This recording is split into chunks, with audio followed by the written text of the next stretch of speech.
it. Sir, you are live. Okay. What I wanted to talk to you today about is globalization and the pandemic. Now, I do so because I think a very important contradiction in the world economy today is something which is not understood sufficiently and rarely discussed. So I thought I would really concentrate upon that. When we talk about globalization, one of the most novel features of the contemporary globalization is globalization of finance. Now, many people don't quite understand exactly what finance is. Let me put it this way. Suppose you have an asset worth 100 rupees, you have a factory, let us say. Now, this factory is normally there are various claims upon this factory. Corresponding to these 100 rupees, there would be some shares that people would be holding. There'd be some bonds that people would be holding, would have given loans and so on. So you have financial claims upon this factory. And a part of these claims are held by people who have no interest in the factory. They would like to change these claims into some other claims tomorrow if they find that represents greener pastures. Now, that is what I mean by finance. By finance, I mean claims upon assets which are highly mobile and which are held by people who have no specific interest in the asset itself. Now, the point is that we live in a world in which, as I said, there is globalization, but the most important part of this globalization, what is novel, what is unprecedented, what had never happened in the history of capitalism, is that there is an enormous globalization of finance, by which what I mean is that huge amounts of funds are moving around across country borders, exchanging one kind of claims and getting hold of another kind of claims. Huge amounts of dollars, for instance, come into India, then they get invested in our stock market, and then suddenly, at the drop of a hat, they would leave India, get invested somewhere else. In the morning, they would come to India. In the afternoon, they may go to Poland. In the evening, they may go to Pakistan, and so on. So you have a tremendous movement of finance in this sense. Now, this had never happened in capitalism before. You never had such enormous amounts of funds which were moving across country borders. As a matter of fact, according to some estimates, of the total amount of flows, financial flows across countries, the flows representing trade transactions. In other words, obviously, if I buy some goods from you, you buy some goods from me, the goods I buy from you are higher in value, then I'll give you some money in order to settle our claims upon each other. In other words, in order to settle the outstanding amount. Now, that is a transfer of finance which is trade related. But today you have transfer of finance across borders, which is more than 50 times the trade related transfers. In other words, simply finance is moving around at a dizzying pace across country borders.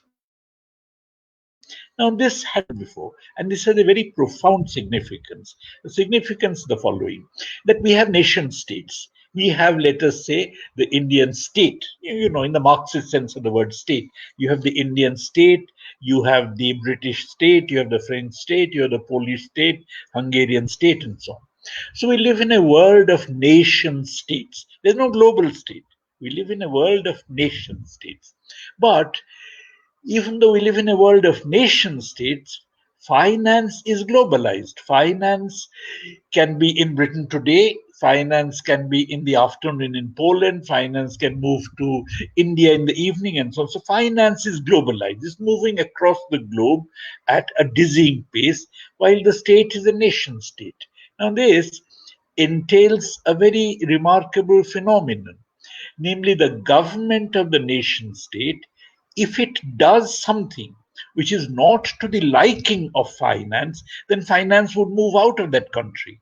As a result, all governments under the neoliberal regime, which began with this globalization, which is associated with this globalization, all governments are more or less forced to do what finance wants them to do, as long as they are locked into this world of globalized finance. Suppose, for instance, finance, suppose you want tomorrow to kind of, let's say, nationalize something, but on the other hand you find that finance capital does not like it. The mood among those who move these funds around across borders is such that they don't like it. If they don't like it and you did this, then there'd be a big outflow of finance. The big outflow of finance, then there'll be a crisis in your country. You won't have enough funds to allow this outflow, foreign exchange to allow this outflow. And that being the case, you would be forced to drop that proposition to nationalize. So, more or less, all countries now, as long as they remain within this ambit of globalized finance, are persuaded, forced, cajoled to pursue a set of economic policies which are more or less identical. These are the policies that we call the neoliberal policies. Why does a government pursue neoliberal policies?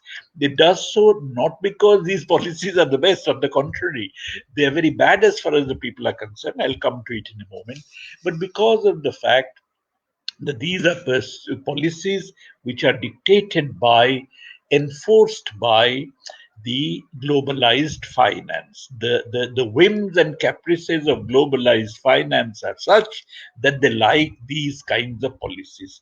And therefore, whether you have one government or the other government, whether you even have tomorrow, even if I had a left wing government, if it was not willing to put controls on financial flows, if it remained committed to this idea of being exposed to globalized financial flows, it would also be more or less pursuing the same policies, which is exactly what happened in Greece, where a government by a left wing outfit called Syriza came to power, promising everybody, promising the electorate that they are really going to pursue different policies. But when they came to power, they did not dissociate themselves from the world of globalized finance. Maybe they had their problems. Greece is a small country, part of Europe, and so on. They could not, because of which they more or less pursued exactly the same policies as all the preceding governments were doing. So, this has very important implications for democracy. What does democracy mean? Democracy means that people have a choice, that there are alternative agendas, that you can choose one agenda as opposed to another agenda. But if you have virtually all political formations pursuing, at least in economic matters, exactly the same agenda or more or less similar agendas, in that case, people can elect you. But on the other hand, that does not represent an authentic alternative, because you then pursue the same policies which the others were pursuing. So, if all political formations or all major political formations pursue similar policies, then democracy loses all meaning. At least in the economic realm, then democracy loses all meaning. Now, these are very important implications. Now, you can see that therefore, what the current era of globalization does is that it substitutes effectively the sovereignty of the people by the sovereignty of globalized finance. Now, this it does not just in this general sense I've been talking about in terms of democracy and so on, but let's say very specifically. Suppose it is the case that the world economy is now, has been for some time in a crisis, in the sense that, the world economy's growth rate was slowing down, the Indian economy's growth rate was slowing down. One way of boosting the world economy, one way of reversing the slowing down of the world economy's growth rate, and that's also true inside particular economies, is for the state to play an active fiscal role. The state increases its expenditures, and it increases its expenditures by either meeting the funds required for it through a fiscal deficit, which means by borrowing, or by taxing the rich people, by taxing the capitalists through a wealth or income tax. Why do I say capitalists? Because if you take 100 rupees from a worker, then the worker would more or less be consuming this exactly 100 rupees, and as a result his demand goes down by 100 rupees. If these 100 rupees taken by from the worker are spent by the state, government expenditure rises by 100 rupees, then demand has gone down by 100 of the worker and demand has gone up by 100 of the state. There is no net increase in demand. Therefore, a net increase in demand arises only if the state either taxes the capitalists who actually save a part of their incomes, therefore don't reduce their consumption by the entire amount of income that is taxed away, or alternatively, if the government finances its expenditure without taxing anybody simply by borrowing. Now, both these are actually against the wishes of globalized finance, because if you tax capitalists, that's bad for them because their own lot are being taxed, and of course, they therefore would like to go to some other country where there is no such taxation. If you increase the fiscal deficit, if the state plays a proactive role by increasing the fiscal deficit, that too is something they don't like, because that gives the state a certain proactive role on its own, independently, for raising employment and so on, which they don't like. They would rather the state tried to raise employment by subsidizing the capitalists, by working through them, rather than on its own by enlarging its own expenditures. Which is why, in our country or all over the world, not just in our country, other than the United States, virtually in every other country, I'm not talking about China and so on, you actually have legislation that controls the fiscal deficit to 3% of the GDP. In our country, 3% for the central government, 3% for the state governments. Why? We don't have laws that say that, let's say, a minimum 6% of GDP should be spent on education. We don't have laws that say that a minimum of 3% of GDP should be spent on healthcare. We do not have laws that say a minimum of so much of GDP should be government expenditure. But we do have a law that says the fiscal deficit cannot exceed more than 3 for the center, more than 3 for the state, 6% of GDP. Why do we have this? That actually shows the hegemony of globalized finance.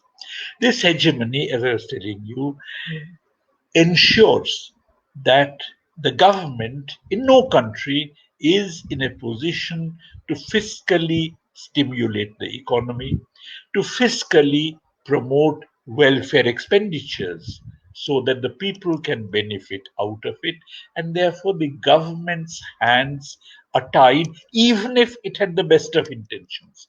Even a government that would like to enlarge welfare expenditures is itself bound by the fact that it has to respect the whims and caprices of finance, because unless it gets out of this world of financial flows by putting capital controls, then it would find that it will be in a deep and profound crisis.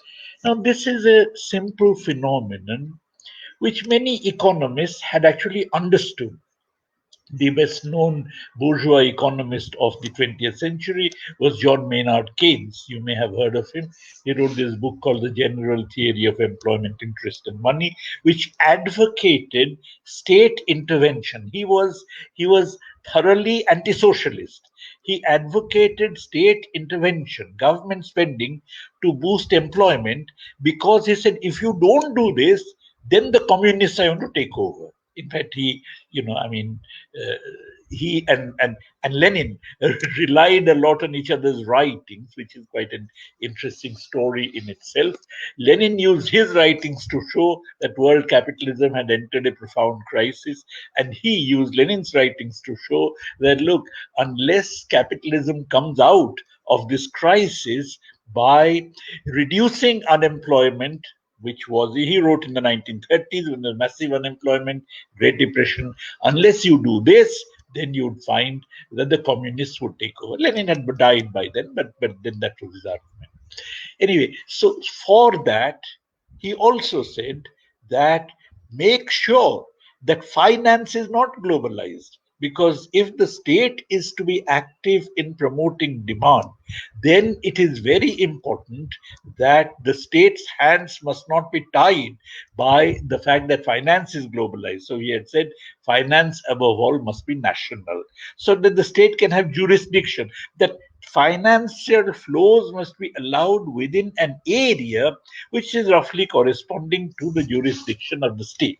But if the state's jurisdiction is confined to a particular country while finance is moving around all over the world, then the state becomes powerless, toothless, cannot really do anything in order to get rid of unemployment and so on.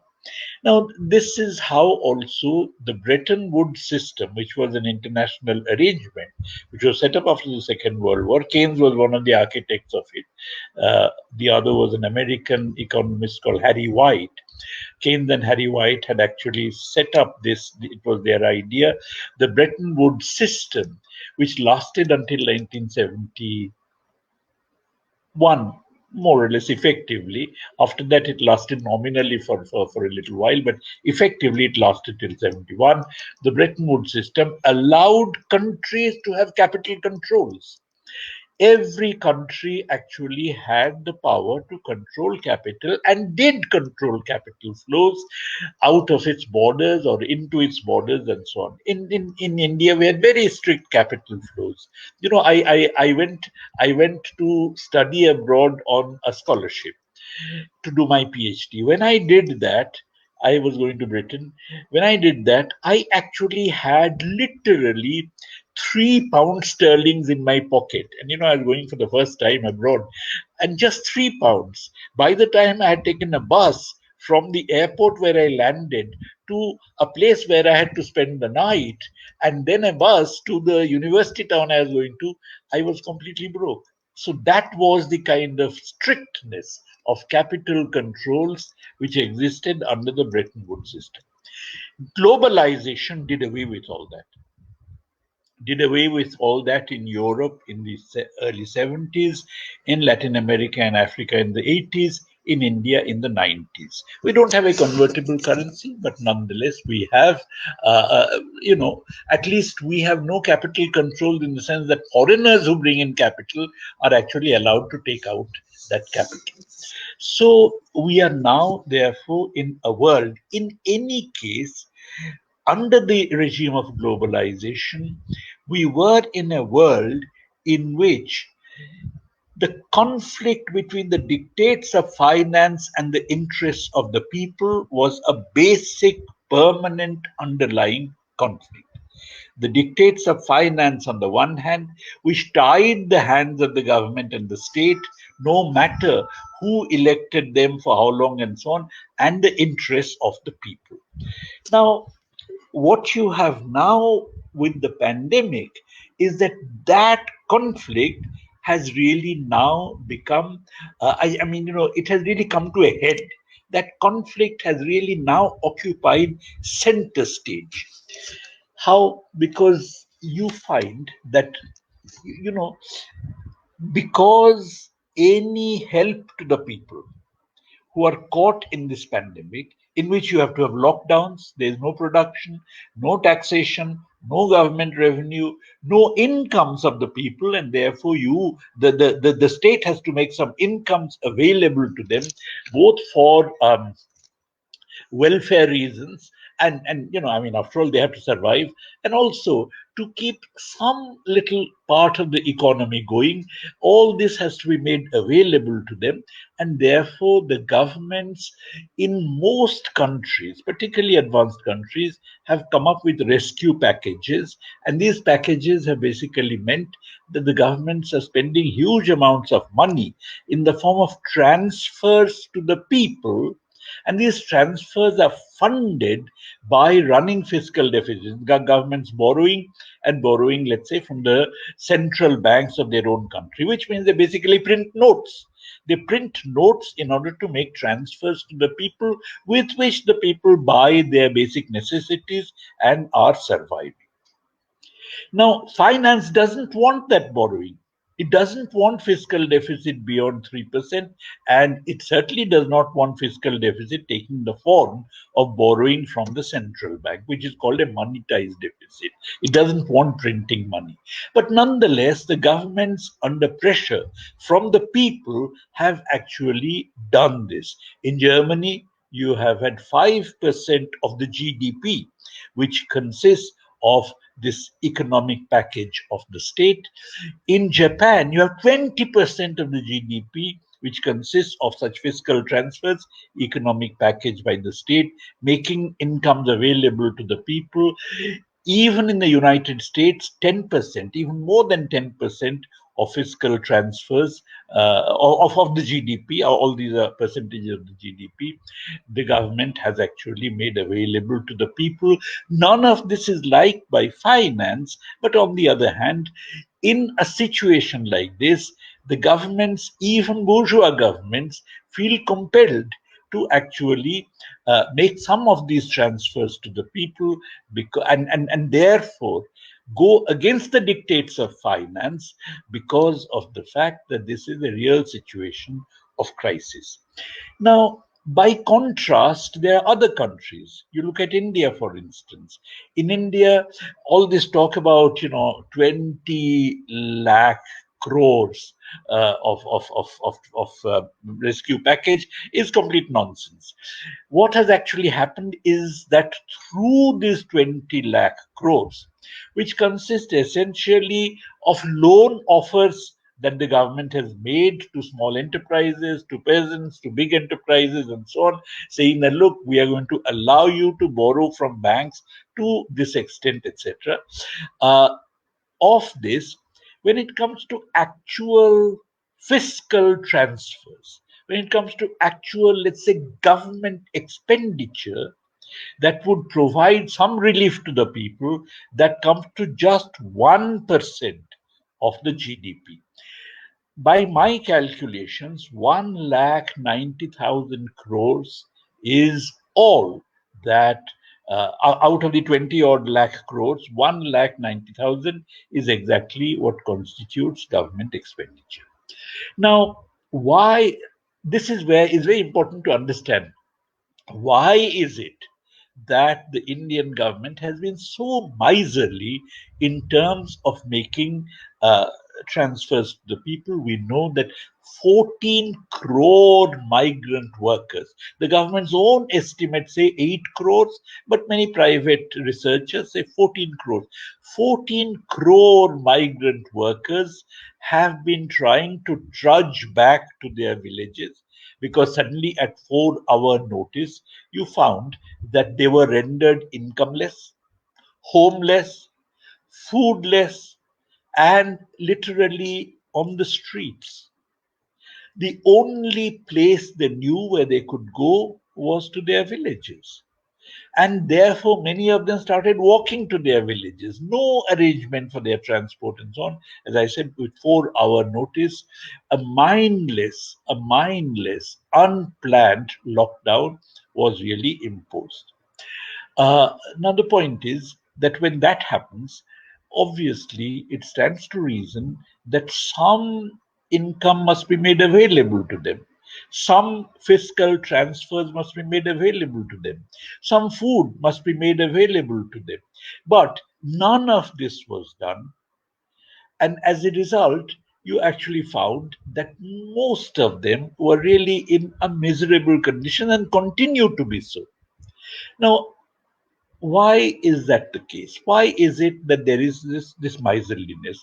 Obviously, one very important reason is because, as far as the Modi government is concerned, it's not really concerned about the people. It has an enormously inhuman attitude towards the people. It is much more interested in projecting itself as something which is doing good to the people, which is doing good to the country. Is much more interested in image building than in actually serving the people. And therefore, during this period, when what has been made available to the people is a trivial sum, nonetheless, there is a scheme called PM Cares. Now, where that money is going to go, nobody knows, but something called PM Cares. So the whole idea is to build the image of the Prime Minister. The whole idea is to build an image of him as a kind of messiah, as someone who takes tough decisions and so on. But on the other hand, as far as actually helping the people is concerned, this government has really no interest in that. But there is also underlying this another factor, which is where it links with what I was saying earlier, namely that suppose they made a larger amount of money available to the people. In that case, the fiscal deficit would go up. In that case, they would have to borrow more from the central bank. In that case, there are all kinds of credit rating agencies which globalized finance relies on to tell you about what the country's policies are like, whether they are any good, what the credit rating of that country is. They would downgrade you.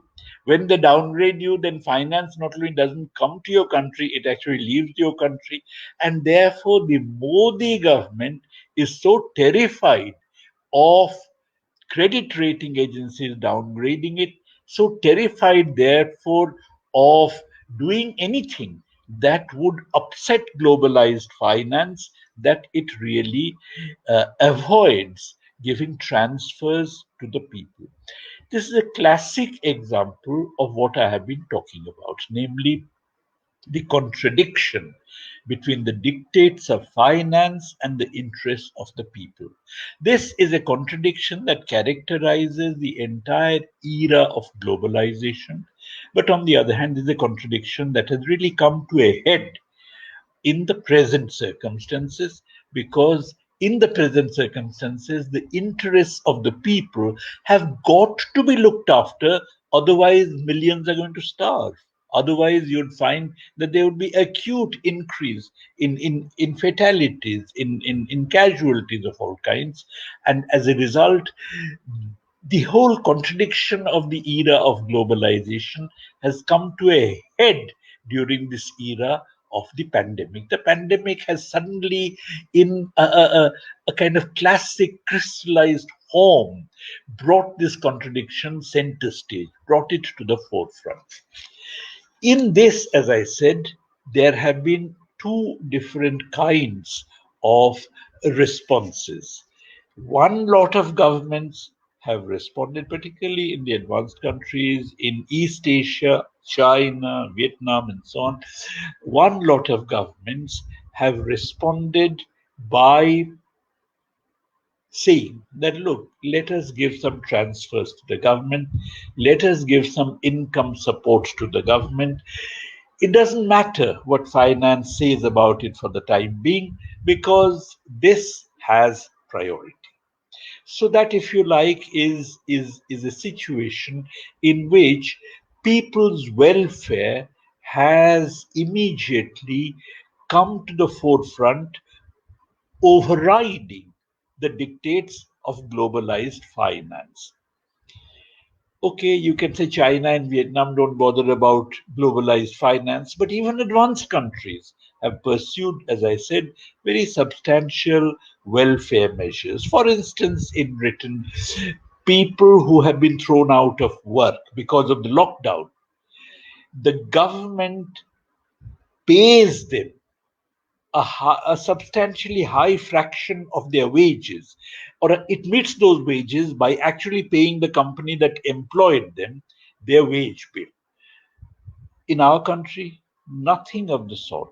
The government had passed an order saying, look, telling the companies and telling employers that you have to pay them wages during the period of lockdown. But as you know, yesterday the Supreme Court, in its own wisdom, struck that down. So Supreme Court believes, how can employers have the money to pay wages? It believes that employees can survive without any money, but it believes that employers don't have to give any money. That's the wisdom of our Supreme Court. Anyway, the upshot is that unlike in our country, where you find that the working people have been left completely high and dry, in even the advanced capitalist countries, there has been a certain taking care of their welfare, a certain concern about them, their living during this era of the pandemic. So that is kind of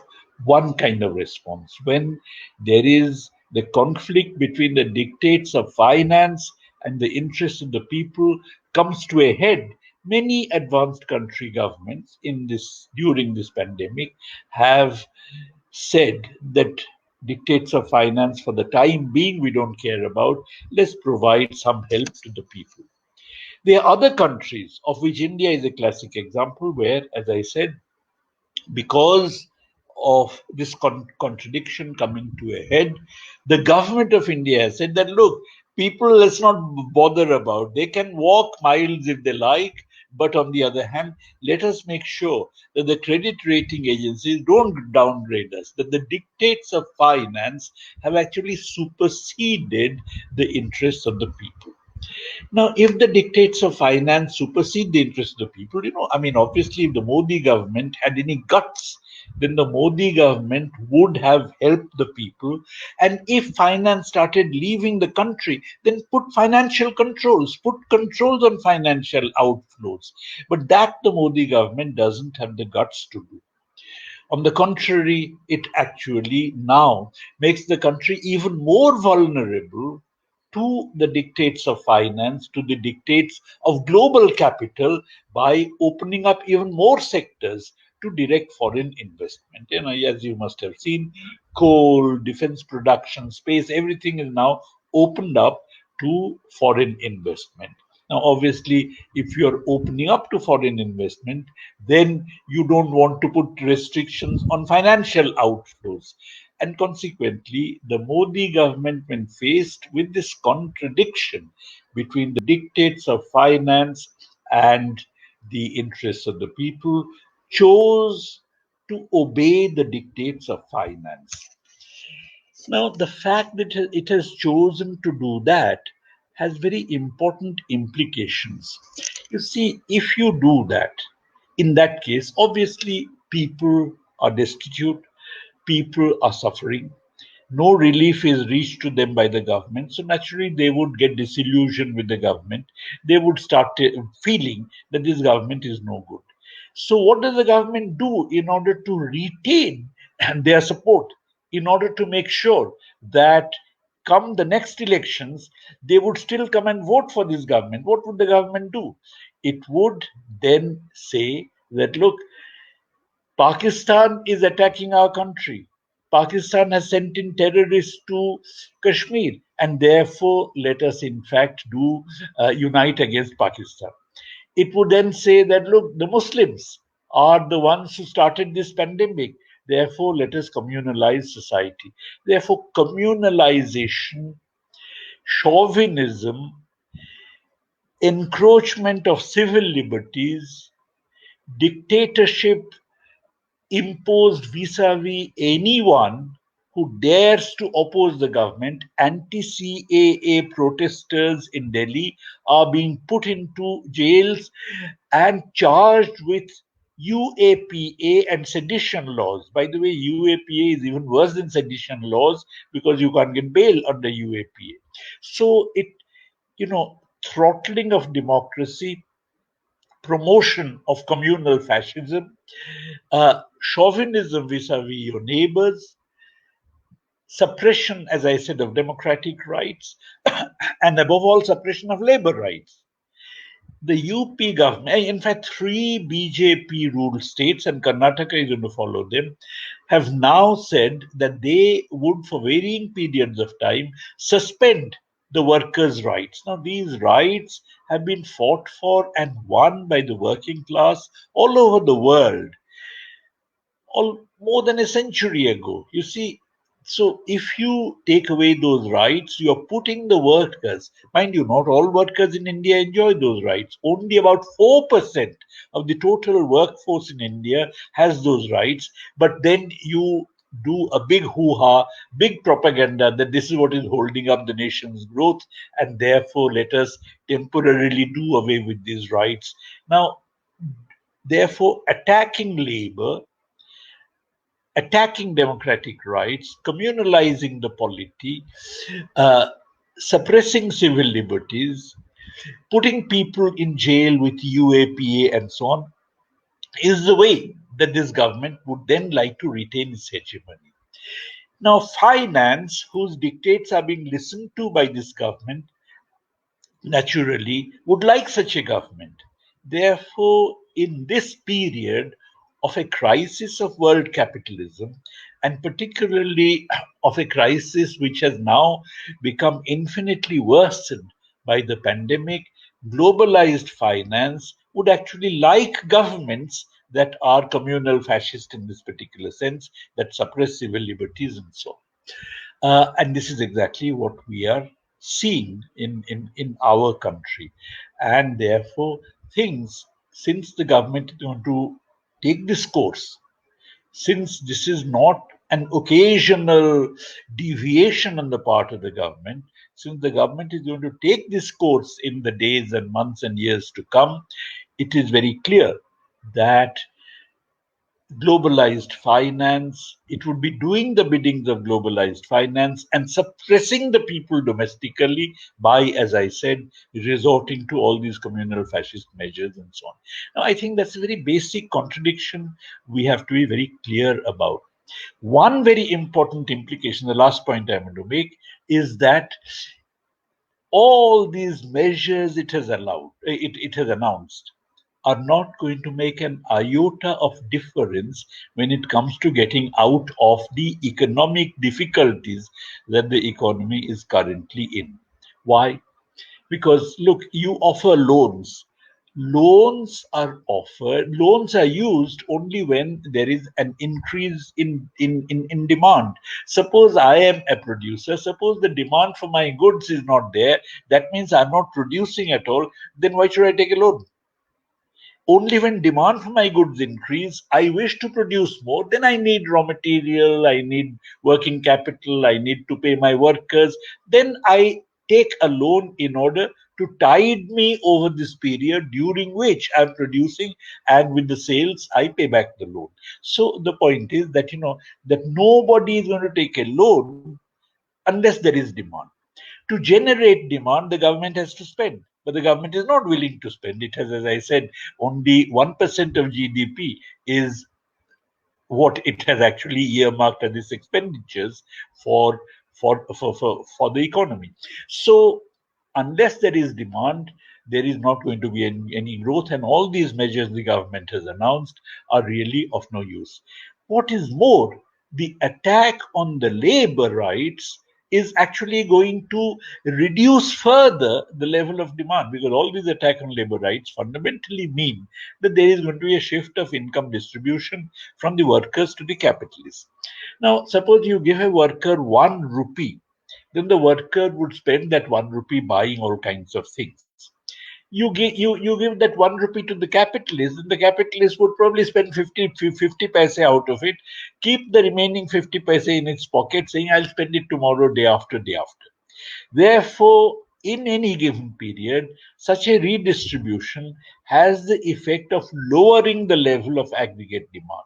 And if you have a lowering of the level of aggregate demand, then you have a lowering of output, increase in unemployment, and consequently, precisely the kind of measures the government is announcing are measures that would actually be counterproductive.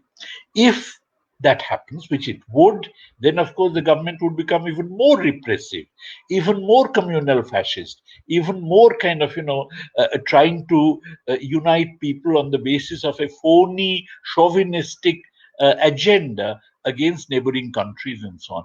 Therefore, we are really witnessing dangerous times. But on the other hand, this also means that the urgency of class struggle, the urgency of people's struggle is something which is now very much evident, because given all these difficulties, given the attack on workers, given the attack on democracy, given the economic crisis, given the fact that during this entire period of healthcare emergency, during this entire period of the pandemic, people have suffered immensely. It is possible, becomes possible to mobilize large numbers of people to fight all these things which are happening. I think I'll stop there. I've taken exactly 40 minutes and I'd like to answer questions.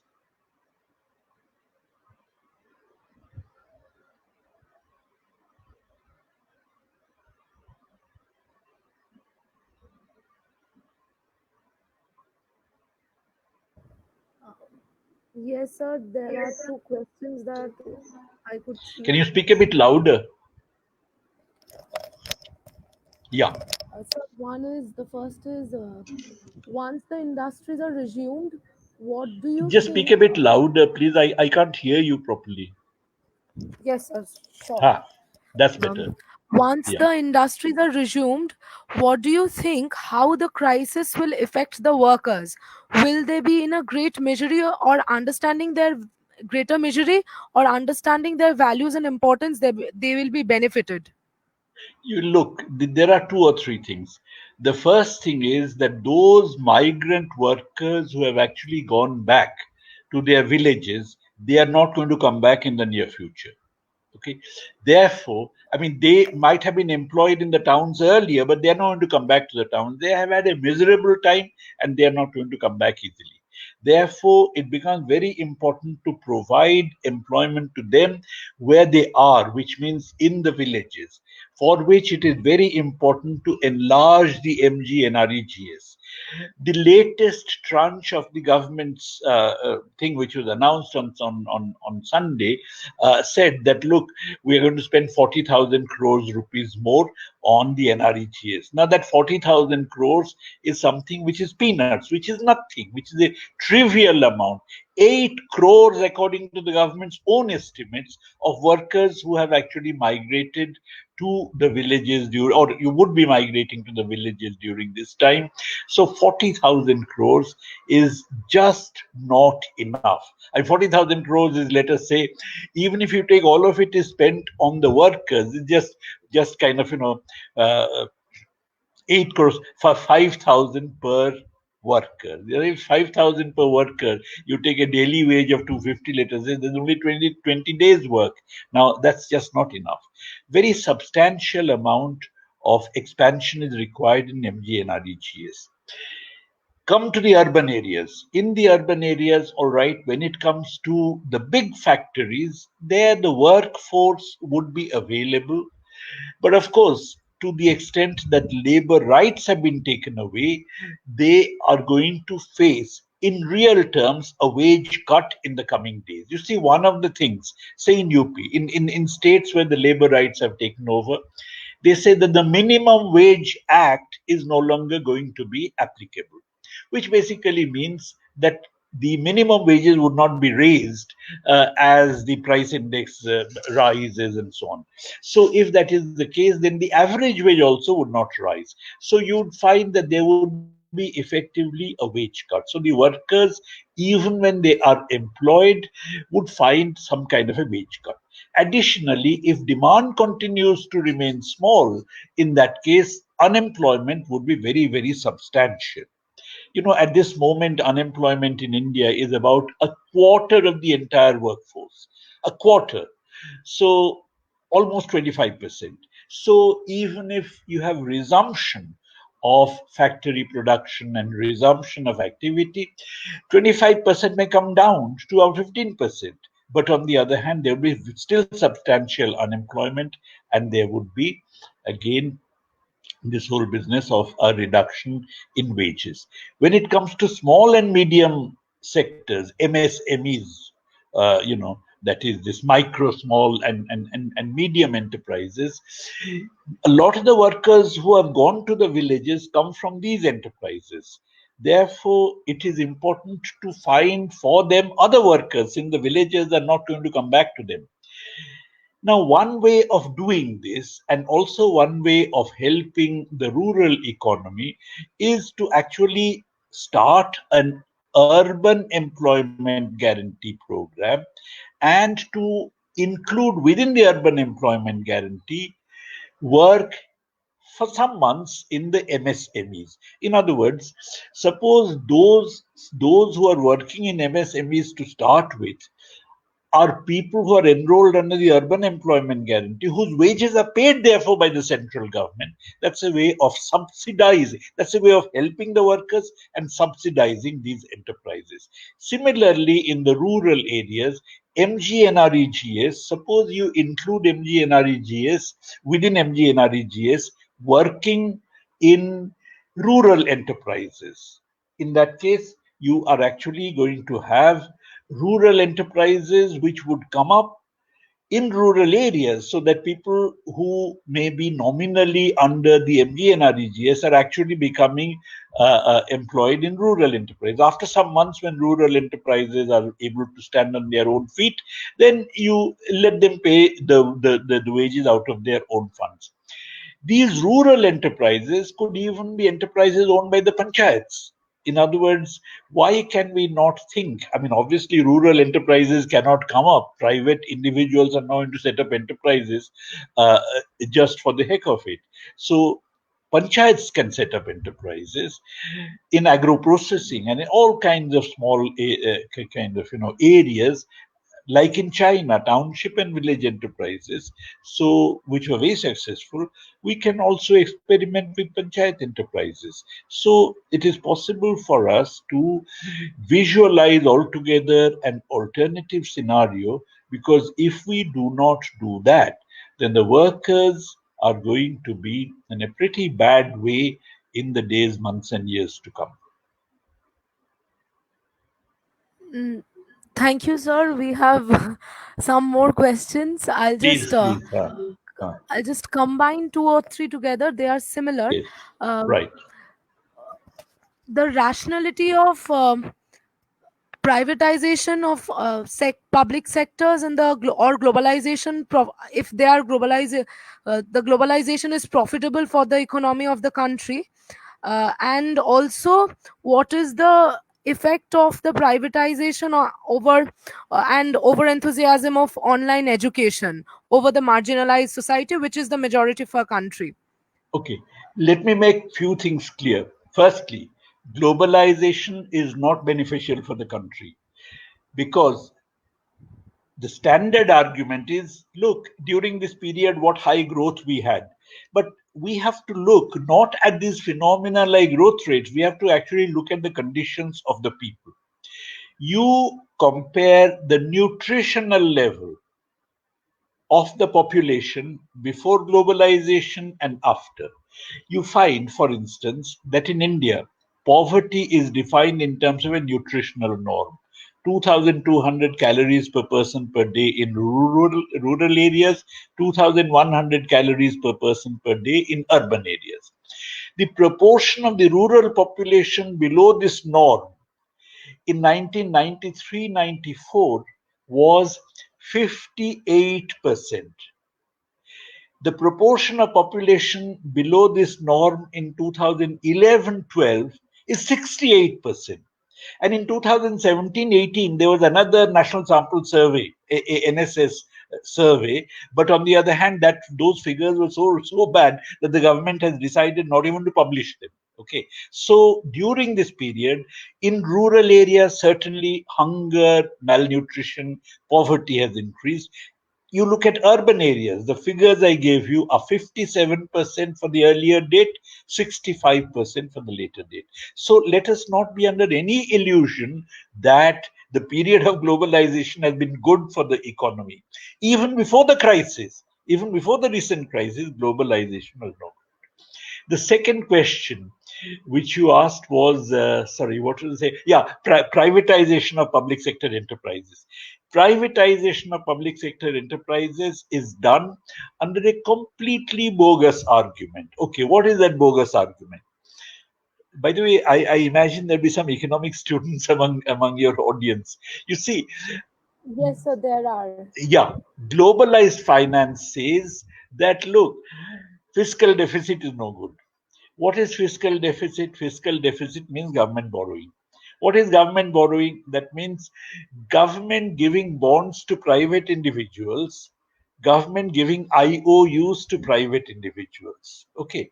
Now this is supposed to be no good, which is not correct, but let's just assume their own logic. The logic of finance is that the sale of government bonds is disastrous for the economy. What is privatization? Privatization is the sale of government equity.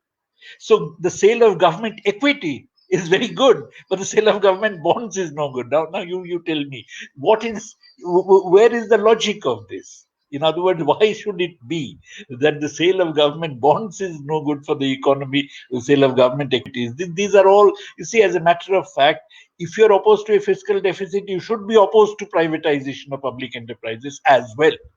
Nobody buys a public sector enterprise by skimping on daily expenses, by reducing your consumption demand.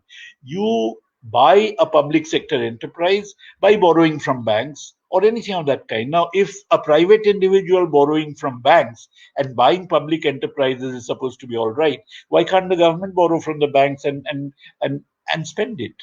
So the point is, there's a completely bogus argument on the basis of which privatization is defended. And I believe all of you who are students and SFI and so on, you must see through this bogus argument. Okay, the third was this online teaching and so on. You see, the purpose of education again is not just to cram a whole lot of things into you. The purpose of education is to make people better, sensitive citizens. Now, one of the great things about university education is the socialization experience it has. A Dalit child and the child of Ambani and the child of let's say whoever, they're all sitting together. In other words, it breaks down all these barriers. Education has a great socializing role. Education has the role of really creating the the citizens of the future India who have really broken all these barriers. The Muslim and a Hindu and a Sikh, a Dalit and a Brahmin and so on, they're all getting educated together. Now, this online simply cannot be a substitute for that. All right, during this period of lockdown and so on, you have no alternative. But on the other hand, those who are suggesting that this is the way that we should run our education system are simply people with no idea of the role of education in building a nation. So we have a very specific question. Yeah, In many countries, say in EU, the support for universal basic income has been increasing by substantial number. Around 71% of Europeans now want this kind of program. What is your opinion on this? I am okay. Let me say very frankly, I am all for income transfers now because this is a very specific period of crisis. 3 months, 6 months, there has to be income transfers, food transfers, and so on. But in general, I'm opposed to a basic income scheme. I'm opposed to a basic income scheme because can you see and hear me? Because electricity has gone here. Hello, hello. Sir, I can hear you and we can see you. Okay, excellent. So anyway, it'll come in a minute. You see, Yes, sir, certain. the point is that a basic income firstly, it is not universal. It is something which simply reaches out to a targeted group. And the second thing is that a basic income scheme is like a generosity on the part of the state, that the state, yeah, the state is doing good to the poor. But on the other hand, I would be in favor of a set of universal, justiciable economic rights: right to food, right to education, right to employment, right to health care, right to old age pension. At least five basic rights. Now, a rights based welfare state is one which is universal. Everybody has these rights. There's no question of doing any good to anyone. There's no question of the state in a bad year you suddenly decide that we are going to reduce taxes on the rich, and therefore let's reduce our income transfers. No, in fact, it's much better to put it on a sound footing, to put it on a legal footing, constitutional footing, and to put it on a footing where every citizen is looked after equally and on the basis of rights. So I would prefer a system of rights based welfare state to a system of basic income transfers. But of course, in the absence of anything compared to today, a basic income scheme is certainly better.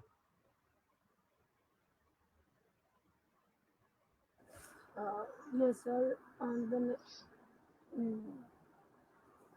so issue of the fiscal federalism, given conditional hike in borrowing limits of states. Uh, Yeah. it is now more than clear that the state governments shouldn't have agreed to GST. I mean, is it now more than clear to that the state governments shouldn't have agreed to GST? Okay. His borrowing of the raising the borrowing limit really doesn't address the problem. Why not? Because look at the states. You see, GST transfers to the states, which is their legal due, which the central government had promised to give them, has not been given for the last several months. Now, that is something which has to be given, and the government keeps completely quiet about it. Secondly, we are now in a period in which the state government's incomes have gone down greatly because obviously of this lockdown and so on, they have hardly any income. On the other hand, their expenditure commitments have increased greatly as well, because they are the ones who are really kind of running these quarantine centers. They are the ones who are doing the testing. They are the ones who are actually looking after the returning kind of migrants, etc. So their expenditures have gone up greatly, but their incomes have gone down greatly. Now, this is where instead of simply asking them to borrow, it is essential for the center to make resources transferred to the state governments, which the central government has not done. You see, the other thing is that the central government can borrow from the Reserve Bank of India. It can print money. The state governments can't print money. West Bengal doesn't have notes of its own that it can print money. Kerala can't print money. So obviously the state governments are extremely hamstrung in this matter. The center has access to the Reserve Bank of India, and therefore the center should have borrowed from the Reserve Bank of India in order to make transfers to the state government, which it still has not done. Even when it comes to the state government's borrowing limits, let's just look at the exactly what the promise of the central government is. All right, you raise the borrowing limit, but you see, if the state governments go to the market now to borrow, they'll have to pay enormously high interest rates. Okay. Now, you said there are many economics students there. Any student of economics knows that if you have to pay an interest rate which is greater than the rate of growth of your income, then you are sure to fall into a debt trap. Now, the point is that at this moment, we know that because of the ongoing crisis, which would continue even after the kind of COVID-19 crisis is over, the state government's incomes would not be growing rapidly, would not be growing at any speed which is higher than the interest rate they have to pay. Therefore, many of us have been demanding that even the borrowing by the states should be from the Reserve Bank of India at a low interest rate, not from the market. In other words, if you borrow from the Reserve Bank of India, then that is called the repo rate. Banks borrow from the Reserve Bank of India at a rate which is somewhat low, is about 5-6%. It's still about 5-6%, and that's called the repo rate. So we were demanding that the state government should actually be allowed to borrow from the RBI at the repo rate. At the moment, I would actually say they should not even be allowed to borrow at the repo rate, but they should be allowed to borrow at half the repo rate or something of that kind. So just increasing the borrowing limits of the state governments does not take care of the fiscal crisis to which the state governments have been exposed.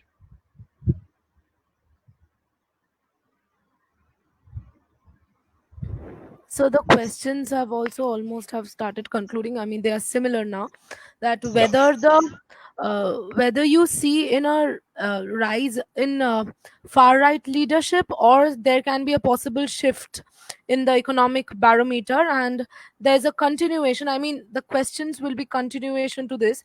What can be the role of the left-led unions to combat this crisis and state beside the laborers? Uh, and what can be the role of the government also? So this will No, be you the see, concluding no, no, questions. but the point is that in any situation of the growth of ultra right governments, of communal fascist governments, the left is the main in the forefront of the fight against it.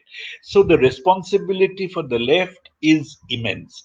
The left fights against all these people by mobilizing a large number of other forces. Left doesn't fight alone, it mobilizes a large number of other forces around itself on democratic rights, on labor rights, on communalism, on civil liberties.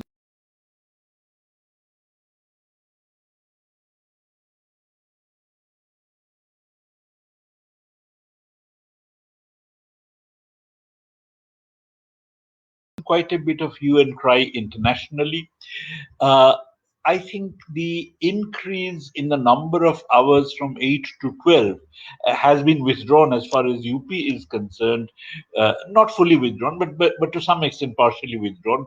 Obviously, there is a certain amount of fear on that question. As far as the abrogation of labor rights is concerned, that may not even stand legal scrutiny because, after all, I mean, you cannot, at the drop of a hat, simply say that these laws don't apply. I mean, you cannot just say that the freedom of speech, right to freedom of speech tomorrow is going to be suspended for 3 years because these are basic rights of labor and you cannot suspend them. So, all kinds of channels are available through which we have to fight, but we have to fight. Opportunities for fighting are becoming more and more available.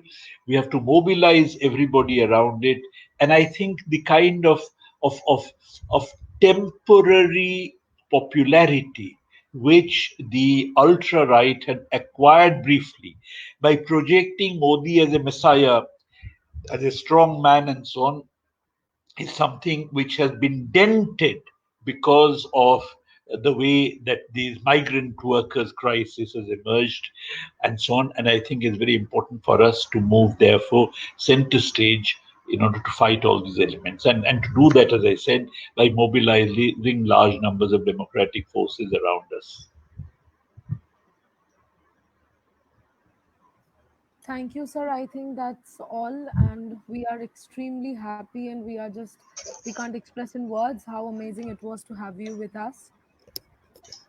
Thank you so much, sir. Okay, I thank you think, very much. Thank you very much. Okay, thank you, sir. goodbye. Goodbye. Goodbye, sir. Thank you. Okay, right.